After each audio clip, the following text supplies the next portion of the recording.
Welcome to the Relentless Success Chronicles, where we discuss with our amazing guests what it takes to succeed. Today, we are sitting down with Paul. He is the person behind printing our magazine, and we are so very grateful as he prouds himself to making his clients look good on paper. Kemp is a family-run printing business since 1981, and within his team, he has over 50 years' experience in design for print and digital marketing. Hi, Paul. How are you? I'm very well, thank you, Louise. It's a pleasure to be here. Oh, it's a pleasure to have you on the podcast. So as you know, because we had a little bit of a preparation, as you know, this podcast is about like success and the relentless success and how we all view success. So yeah, that's our little theme, if you like. Yeah. I think the key word there is relentless. The relentless road to success. Yeah, 100%. It's not an easy one, and we're still on it. No. To be honest, we're still there. We're still ploughing through, and achieving our short-term goals to get to ultimate success. Well, the thing is, it's like, in my view, but I mean, success is relentless because there is no end.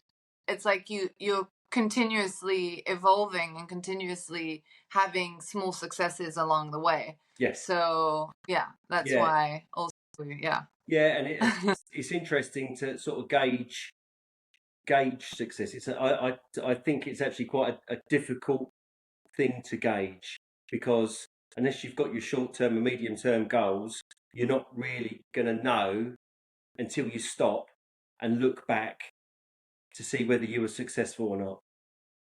Does that make sense? That's very true.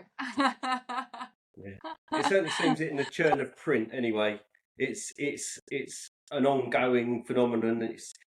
We keep on and on trying to keep orders coming through the door, keeping the clients happy, meeting deadlines, and it is literally every hour is work, which is, in our business, it's great fun, and as a team we work well together, and we strive to meet these goals and deadlines, and then maybe after the week, there's an hour just to reflect, and we go, yes, that was a successful week, or perhaps no, it wasn't. There's ups and downs, so it is a relentless journey, but fun.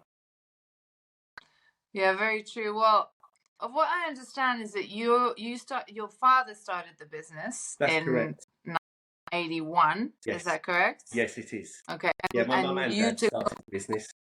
Ah, okay. Yeah. And so when did you take over? And how did you feel that you could take their success and build it up? That it was one of the biggest challenges I had. I became a rep for the business in about 1998, 1999, and I was not happy in my current employment, and my dad had just lost a sales rep, and he said to me, look, you've gone out into the big wide world, you've worked for various different companies, do you now want to come into the family business or not? There's no pressure. And it was an interesting conversation to have over the dining room table, because my mum was trying to encourage me not to, but my dad was encouraging me to come in because of the generation thing. My mum had been there for the last 20 years working in the business and knowing how hard it is to run your own small business. It's not easy, and it's not a 9-to-5 job. It's not a Monday to Friday job. It's a lifestyle now. Family business. You're not going to go home and forget about it. It's on your mind 24/7, the good and the bad. So I decided to take the plunge. I joined as a rep, and to be honest, I thoroughly enjoyed it. Going out, meeting clients, out on the road. It was a whole new world to me, because I used to sit in an office and essentially just shuffle paper backwards and forwards for an insurance company. I also worked for an accounts company, and it was literally just adding up numbers. And to be fair, if anyone listens to this that used to work with me in the accountants, They would probably say I didn't add those numbers up very well because I would never make a good accountant, to be honest. But um, I'm a people person. I like talking to people. I like fixing problems, and I just have a general interest in other people's work habits, shall we say, and how they Mm. work and where they want to take their journey. So, so I jumped in with both feet, become a rep. Uh, After a number of years, I was fortunate enough to become a director. And then in September 2014, unfortunately, my dad passed away. And Ah, so, that then was probably the hardest few months of my business career, of my life, because not only had my dad gone, but my boss mm, had gone as well. You know, we'd been working together for 15 years, um, and it was ah, tough. It was really tough. But I said to everybody, I went. He passed away on a Sunday evening. I came to work on the Monday morning, told everybody in the business the news, um, but because of the type of business and the type of staff that my mum and dad had got around them, they all rallied round, they all protected me, they all gave me the space and time I needed with my family to help my mum, to help my sister, um, get through the time and prepare for funerals and bits and pieces like that. And I said to the staff, we'll just sit tight, see out the year, and then from 2015, January 2015, we'll start afresh and we'll start pushing the business forward how I like to see it go forward, which is obviously a different vision to my dad's. Um, and those few months were probably the hardest of my life. But, you know, with the support of my family and the support of the staff that I had at the time, we got through it. So, yeah. So interesting. essentially, it's been under So, my control since about 2015. okay. So you joined really when internet started to appear. Yes, Am I right? So yes, yes. yeah, And so the, that transition, because I know from friends and a couple of like, yeah, that were in the printing business, were. yeah, yeah, tough business. That is when basically they started their businesses started to printing businesses started to struggle, and if you weren't able to ride the new wave, then that was it. How do you think you managed to succeed to ride that wave and go into the new era? We're quite fortunate as a business. The way my dad had structured the business from day one was that we weren't just a print house. We weren't Mm. just selling stationery or office supplies. We weren't just selling furniture. We were selling it as a combined package.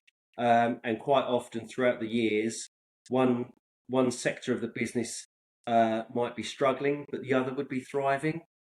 So at the end of the month, the figures generally add up and the bills got paid. So yes, at that time, and that the invention of the computers and every office in the land is going to be paperless was one of the key phrases when I started back in sort of Mm. 1999, 1998. Mm. It felt as if the walls were coming in. You know, the market was shrinking. But even to this day, we probably never have sold so much paper than we do at the moment. Just plain A4 copy paper. Really? Because everybody's now got a computer, everybody's now got a small desktop printer, everybody needs paper in that printer. So it's Huh. it's almost a, a larger market, if that makes sense. But the consumer is So you Okay, yeah, because you basically not all you have diversified in providing stationery, etc. So it wasn't just a printing that's business. You that's really diversified and had a little bit more. yeah. Okay, Predominantly, yeah, we the started as a news. business machines and stationery business. The print bolted on in the early 90s. Okay, and from there it was really after COVID that we sat down and looked at the two different markets and really sort of put our eggs into the print side, and that's really sort of going through the roof. To be honest, it's sales are up, production's up. You think that people have gone back to print? I mean, I still, maybe because of my generation, I'm like the generation in between. I still like reading the newspaper. I still like reading a magazine. I can read it online, but I feel that it's never quite the same. And even a book, I like, with these like books, electronic books, I can't do that. I really need the. Do you think it's coming back? We had that 5-10 years where it was kind of like, yeah, the in thing, no paper, and we're actually coming back to it. So there's two elements there, Louise. Yes, overall, I think print is making a comeback. I think I belong to a networking organisation called BNI, which I have done for over 20 years, and we are a key way of inviting visitors to that event is through printed letters, printed invitations with the handwritten envelopes. Um, Oh, how nice! because people read it. You get a letter now with a handwritten envelope. You're going to pick it up and read it because It's you true. don't get it anymore. So it stands out It's from the true. crowd. We've just recently printed this newspaper as well. I don't know if that looks familiar to you. Just It a little does. plug for James, the Relentless News letter, which he'll be taking out very shortly. And again, James will be using that to promote his magazine, and it's a printed hard copy. So it's Yeah. just a great marketing tool. Paper print is phenomenal. It's tangible. You can sit and read it with a cup of coffee a lot easier than looking at your phone or an iPad. That is very true. Do you think is there new technology coming through for the printing business, or is it really kind of Yeah, still? there Are is. they starting to develop something like, yeah, machines and stuff that are? Is it still in development? It's yes. I mean, every few months there's a new machine coming out, Okay. subject to whereabouts you position yourself within the market. Because again, within the print industry, you've got people that would specialise in magazines, people that specialise in the small run letterheads, business cards, etc. You've got Mm. smaller booklets, and the digital presses these days are far out. The quality that you would get from a digital press these days is just phenomenal. So, and the flexibility that gives you just to print 50 business cards or 200 magazines, it's phenomenal. And then you get the add-ons. The development is from then is that you can have a bolt-on machine which will automatically make you an A5 booklet straight out of the machine. You don't touch it until it's the Oh finished wow, finished article. So there's a lot of less manual labour involved, and everybody knows with manual labour it comes expense. true. What do you think about the 3D printing? Because it kind of is printing, but it isn't. But what do you think about it? Yeah, What's it's your on that? it's. Do you think it's a success story, or I, it's like I in the think again making, or there's a place fad? for it. There's definitely a place for it. It's not a market that we've looked into wholeheartedly yet. We have had a marketing conversation as to whether we invest in a 3D printer and offer that as a service. Um, I think that is certainly something for the quite near future. 3D printers have been about for a few years now, um, but it's not a market that we're in. But we're certainly open to it, and I think it's definitely got its place. I know a number of different companies that have developed various plastic modules and tools that are unique to them, which solves their problems. Again, it's all about keeping their overheads down and getting their product as best they can to the market. And they swear by 3D printers. So yes, Yeah, I because think there's a definite use for them. what I saw on your website is that we can create as a company, for example, Relentless can come to you and say, okay, I want stationery where it says Relentless everywhere. So Yeah. I could actually say to you, okay, I've designed this pen and I really would like you to 3D print it with Relentless on it. See, that could be an idea. Uh, So yeah, yeah, just yeah, thinking yeah. about. Well, I'll stick to the paper just for the time being. But yeah, come back to me in a couple of years and we'll talk. Yeah, but like that would be a thing I get. I'm just guessing. Just Yeah, yeah, it came up in my mind. But we no, do I asked promotional because a activity. friend of We do promotional pens, so you can have a yeah pen with Relentless printed on it and other sort of yeah. promotional tools. But we could probably make James a nice Relentless bracelet or something like that. Ooh. That'd be nice, actually. New ideas. So, what do you think your? I mean, I think you spoke about it a little bit earlier. Is what was your biggest setback, do you think? And your setback to succeed in that transition. I like to talk about the transition because yeah, I'm printing. It was a bit tricky, and maybe I think the transition also with your father was that one of the biggest setbacks in the development of the company. But most definitely, it shook me to the core when obviously as any family member passing, it's a very difficult time. Um, but on his few days before he did pass, he sort of said, the business is now mine. My mum had long retired, so he said that the business was mine. We had a few conversations over the previous years about the direction of the business, but we hadn't necessarily gone in my direction. We went in his direction, and that's totally acceptable because he was the major shareholder, and he was the founding member. So it's his call at the end of the day. But when he just a few days before he passed, he said, "Look, the business is mine." I had his blessing to take it in the direction I wanted to, and that to me resonated to the heart.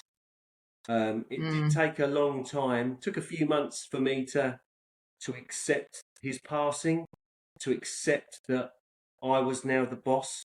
My staff will tell you that I don't like to be called the boss. I want to be part of the team, and we all muck in together. I make the tea. I get involved in the printing. So we're here as a team. Um, but yes, when he passed, it was then down to me to get over that setback, and move the company in the direction I wanted it to. We at the time we had a retail shop, and retail was just wow. dying. We just had a stationery shop that offered photocopying. I wanted to get out of that Mm, part of the business for a long time, but he liked it because he had that interaction with the clients. And yeah. even from a financial point of view, I could not take that away from him because that was the part of the work, as I do, that he loved doing, the interaction and the banter that he had with the clients coming in. And obviously the till ringing was music to his ears. Yeah. So once I we got through that period of time, we got to January 2015, and one of the first jobs I had was to exit the retail side of the business, and even that took about a year to do, because there's a lot of Wow. building work to do in our warehouses, a lot of planning. So that was probably setback one, and sort of reevaluate. And obviously, as everybody knows, when COVID hit, the pandemic, that was an unprecedented time in business. And my phone was going 10 to the dozen in March. Didn't know what to do for myself, really didn't. But again, the team I had, not just at work, obviously that a majority of people were furloughed, but I was still getting supportive messages coming in. because I would come to Wow. work. We still dealt with local hospitals and companies that had to stay open for government purposes. So, and they still needed stationery and bits and pieces, so we stayed open. Um, Mm. but my family also supported me. My mum was there. She was always a shoulder to cry on. You know, admittedly, I would go home going, I really don't know what I'm going to do.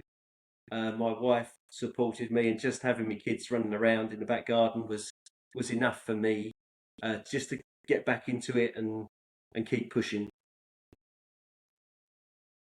Do you feel that those setbacks actually help to push forward to success?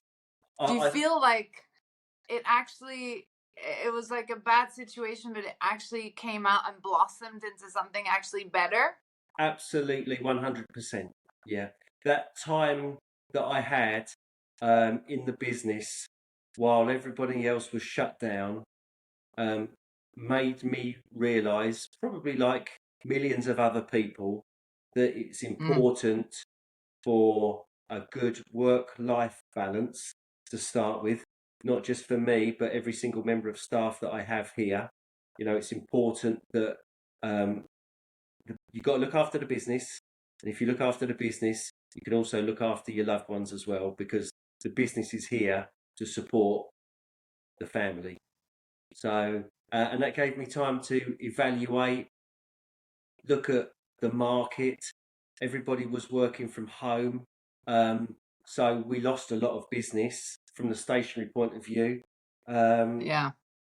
and my logistics were, rather than delivering 10 boxes of copy of paper to one office, I had to try and deliver 10 boxes to 10 different locations. And it was Ah, just of not course. Yeah. feasible for me to do that. So that's when we sort of sat down and went, okay. Unfortunately, within our local area, there was probably a strong half a dozen printers just within a local vicinity where we are. Now there's only two. So it's Oh, sad, wow. really sad, but within that there's a blossoming opportunity for us to grow. So and that's what we're doing. You know, I appointed a new print manager. He's a whiz on Google Ads and dragging me Ah, into the that's 21st good. century. I'm old school. I like doing old-fashioned networking and talking to people. He uses this thing called the internet to get business. Yeah. That's Yeah. his domain. That's what he's great at, and it's worked phenomenally well for us. And I still go out and do the old-fashioned networking. So, but Yeah, I find that that is one of the keys to success, is to be able to not diversify, but just appoint tasks to people that are actually a specialist in that task, and not try and do it yourself when it's not actually something that you're good at, or you're kind of medium at, but you're just doing it because you have to do it. yeah, If you find someone that's a specialist to it, just like, yeah, you appoint that task and they'll fly with it. And that to me is a sense of key to success for a company. I don't know if yeah, maybe, yeah. totally. It's you know I can stand here and try and pull all the strings, but that's not going to work. You know, I've got people downstairs that are good at what they do. Due to technical issues, we will be back discussing with Paul soon. Stay tuned for part 2.